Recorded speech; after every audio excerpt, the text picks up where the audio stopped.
So this podcast automation has literally saved me hours of prep work. And in this video, I'm going to show you step by step how I built this automation and also explain how this is applicable to other areas of business and not just podcasting. So be sure to stick around for the entire video.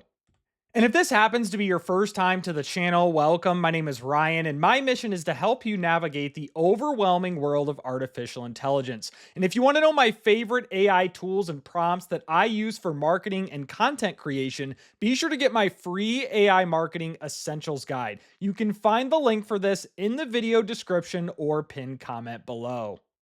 And speaking of my AI Marketing Essentials Guide, you can find all the templates for all of my AI automations inside here, including the podcast automation that I'm about to show you in this tutorial. This includes JSON files and other details. So again, be sure to get my free guide below this video. So before I dive in and start recreating this automation, the first thing that I needed to ask myself is, what is the purpose of this automation? What am I trying to accomplish? That should be the number one question that you guys ask yourselves before you just dive in and start building random automations. And so in this particular example, I manage a podcast called The Marketing Quacks. I'll leave a link to my YouTube channel in the description below. It's also on Spotify, Apple Podcasts, etc.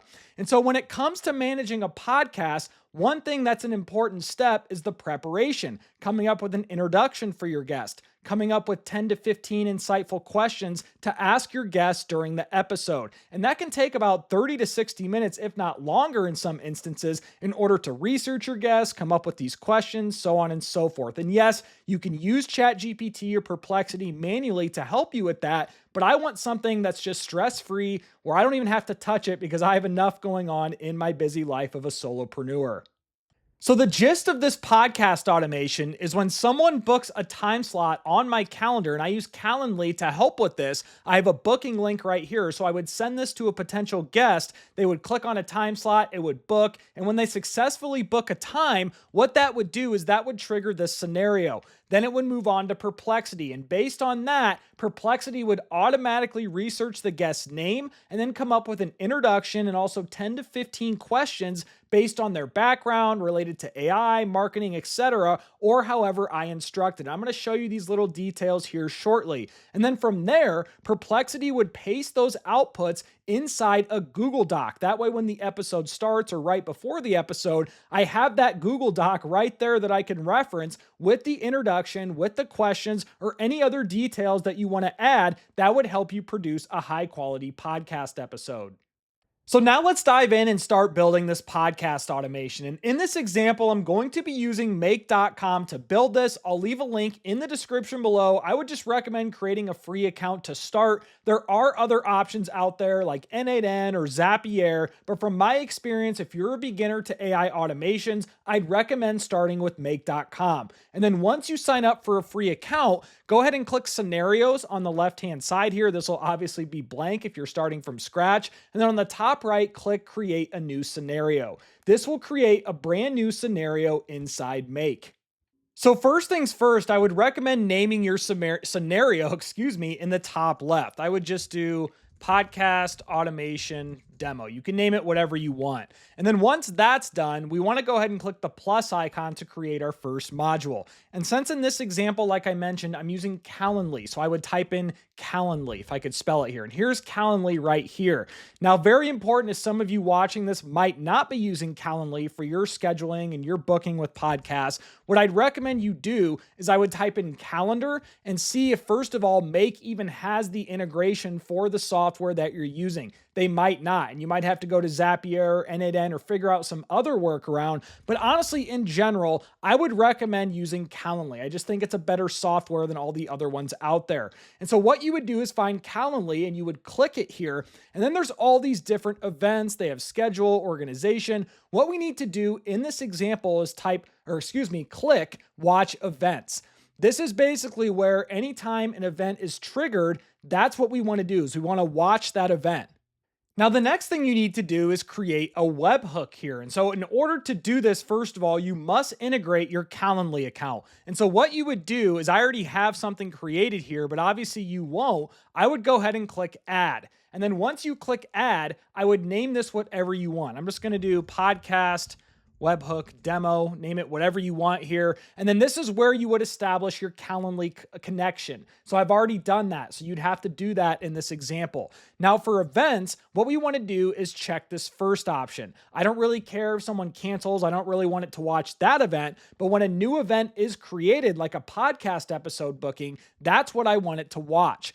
Now for this one, enter an organization and user URI. I only see two dropdowns, enter manually or select from list. Just click select from list. And for this next one, organization URI, there's an API URL here. I would just click that. Yours is probably going to look different than mine, but just make sure that you click on that. And for user URI, I have my user right here. This is going to be different depending on what your user is inside Calendly, but this is how you set up this webhook using Calendly's module, if I could ever say Calendly correctly. And so then once this is done, go ahead and click save. And now our Calendly module is set up. You want to click save again. And then what I would recommend you do is come down here and click save so we can save our make scenario. I've done this many times where I do a lot of work and forget to save. Something happens, it crashes. So just make sure that you're frequently saving your scenario on the bottom menu. Now the next step is to add a Perplexity module. So what we want to do is click this plus icon right here where it says add another module, and then we want to search Perplexity, and you'll see Perplexity AI. I'm going to go ahead and click that, and there's only two actions here, and the one that we want is create a chat completion. Now again, similar to what I just showed you in Calendly, you have to establish a connection here with Perplexity using their API key. And so what you want to do is you want to go to perplexity.ai, you want to go to their website, and you want to sign up for a free account with Perplexity. Once you've done that, on the bottom left, you should see your profile icon. Go ahead and click that, and then click settings. And this will take you to a page that looks like this. And on the left-hand side, you'll see all these different options for API. So you want to click API billing. You'll notice here I have $4.86 inside my API account with Perplexity. Honestly, I would recommend clicking buy more credits and only put in like $1 or $2. What we're going to do in this example only costs maybe 1 or 2 cents to run this automation each time. I really like using Perplexity's API. It's very inexpensive compared to other AI models out there. So once you set up your Perplexity balance here, then what we need to do is click API keys. And so you won't see any API keys here if this is your first time using Perplexity's API. So what you want to do is click create key. And then once you click create key, that'll automatically create an API key right here. And once you do that, you want to click this 3 dots, click copy, and then you want to come back to your make automation. And this is where you would add your Perplexity API key. You would click add right here, and then you would name this whatever you want. And this is where you would paste your API key. Now I'm not going to do that in this example since I'm already established with my Perplexity connection. Now, the next thing that we want to do is I would recommend just leaving this on the Sonar model. This is very inexpensive and also gets the job done. And so that's what we need to leave for the model right there.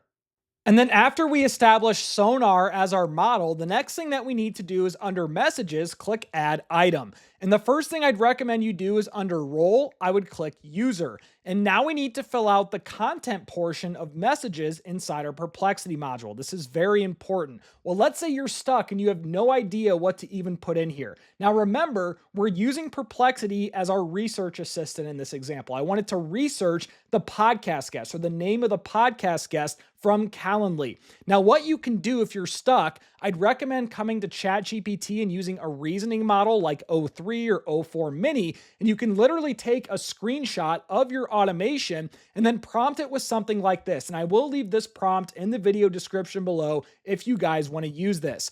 I'm working on an automation in Make where I want to automatically research a guest, come up with interview questions when an event is triggered. Help me come up with content for the module, blah, blah, blah, right? Obviously, this would change to whatever the purpose of your automation is trying to accomplish.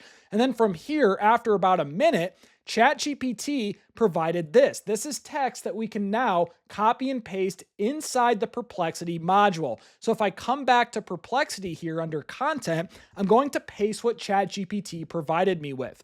Now, a very important detail here before I go ahead and click save. Now, you'll notice here at the very first sentence, it says, "You are a seasoned podcast research assistant." research, and then I have name right here from Calendly. Well, how did I do that? So what I would do, if this isn't going to show up for you from ChatGPT, you want to just basically tell Perplexity what it's researching. And so by default, this little screen here will open up from the previous module, which is Calendly. And what I want to do is research the name of the podcast guest. And so inside here, I see an option for name. And so that's what I'm going to use in order for Perplexity to research that exact podcast guest. So I'm going to say research the name, which would be the name of the guest who booked inside Calendly, and then I'm going to finish the sentence. To prepare for this podcast episode, gather information, blah, blah, blah, and the rest of this stuff just came from ChatGPT. Now, obviously, you can tweak this, do whatever you want, but this first paragraph or these first few sentences are really the most important parts of this content component of the Perplexity module. Then we want to click Save, and I'm going to click Save again. Now, the last step of this automation is we need to create a place where these questions and introductions from all this research is going to be outputted to. And you can use Google Docs, Google Sheets, Airtable. I just like Google Docs for this for simplicity purposes, so that's what I'm going to show in this example. Now we want to click Add Another Module here on the right of Perplexity, and then I'm going to type in Google Docs. So here's Google Docs right here. Now in terms of the action, what I want to do is I want to click Create a Document. This will create a brand new document every time this automation runs versus having one single document. Things look messy. You don't know which questions are for who. I would just recommend creating a fresh document for each time this runs. And then what you want to do first is you want to establish a connection to your Google Drive. So I'm not going to show you how to do that. It can be kind of convoluted. I'll leave a troubleshooting video in the description if you run into issues with that. But that is the first step. You need to integrate with your Google Drive account. And then what we want to do is we want to name this Google Doc. And this is an important step that I'm going to look at in this previous automation. Well, yeah, what you want to do here, I'm going to copy this. I'm going to explain what this means. And so what you want to do is you want to go ahead and click this, and this will bring up that little box here that we just showed in the last example. I'm going to click name, and then I'm going to enter in podcast questions. Now, what this means is every time as a new document is created, it'll have the name of that podcast guest followed by podcast questions. This is just a great, thing to do from an organizational perspective. And then for the content, this is a very important detail here too. This is what we're trying to tell Google Docs what content we're trying to paste in here. Where are we getting this content from? So I'm going to click Content, and under Perplexity's module, what I want to do is click the Choices dropdown, click Message, and then click Content. This will get all the content that Perplexity researches for the introduction and also the podcast questions. So once this is established, I would also recommend clicking My Drive and then, basically creating a document location. I'd recommend creating a folder. So here I have one, podcast questions from Make Automation. I would just recommend clicking something or creating a folder that's easy to stay organized as you build this on and this automation continues over time. Then what we want to do is click Save, and I'm going to click Save again. So now let's actually test this automation to see if it works. And first thing I'm going to do is click this folder. This is the folder that I use. There are no files in here, and I just want to make sure of that so I don't get confused. Let's go back to our new automation, and what we want to do is we want to toggle this on immediately. We want it immediately and click Save. This will happen immediately as the data arrives. So every time a new podcast episode is booked, that will trigger the automation. So now what I'm going to do is I'm going to book kind of a test podcast episode. So here's my scheduling link with Calendly. I'm just going to click this day, a random time. Let's do 7 a.m. next. And then what I'm going to do is I'm just going to do a name of a famous person. Let's just do Joe Rogan in this example. And then what I'm going to do is use my email. That way I can track it easier. And then I'm going to do testing. And then I'm going to click schedule event. And this is going to create the podcast event. So now let's double check this and see if it worked. I'm going to click the folder here from where I want to drop those Word documents, refresh it. Here it is. So I'm going to click this, and you'll see here Joe Rogan podcast questions. The name popped up here. The introduction is right here. And then here are the questions. And there are 13 questions based on the research from the podcast guest name. So long story short, as I ramble on, this automation worked successfully. Now, the outputs of this podcast automation won't be perfect. I'm sure there'll be some fine tuning required. Maybe there's some personal questions I want to add, edit the introduction, etc., etc. But the important takeaway here is that this just saved me 30 to 60 minutes per episode of whatever it used to take me to manually research these guests one by one. But the most important takeaway here, in my opinion, is let's pull back this automation. Think about all the other business applications that you could use something like this similar for. Let's say you're a service business. Think about all the times that you're booking meeting with prospects, prospective clients, so on and so forth, whether that's through Calendly or whatever other booking software that you're using. We can now use an automation like this to automatically research a prospect in the background with Perplexity, ChatGPT, whatever, and then send that information to a Google Doc, a Google Sheet, an email, or wherever other else to help you stay organized, versus before an important meeting with a prospect, you'd have to scramble, do research, do some other preparation work. Well, now we can set up automations like this to better streamline your work, be more prepared, and just overall be more efficient in general. So I hope this podcast automation helped you out. And if you found value in this video, be sure to give me a thumbs up and subscribe to the channel. I also want to hear your thoughts in the comment section below. What are some other real world use cases that we could use for this automation? Do you guys want more automation tutorials just like this? Let me know your thoughts in the comment section below. But most importantly, I hope you all have a great day.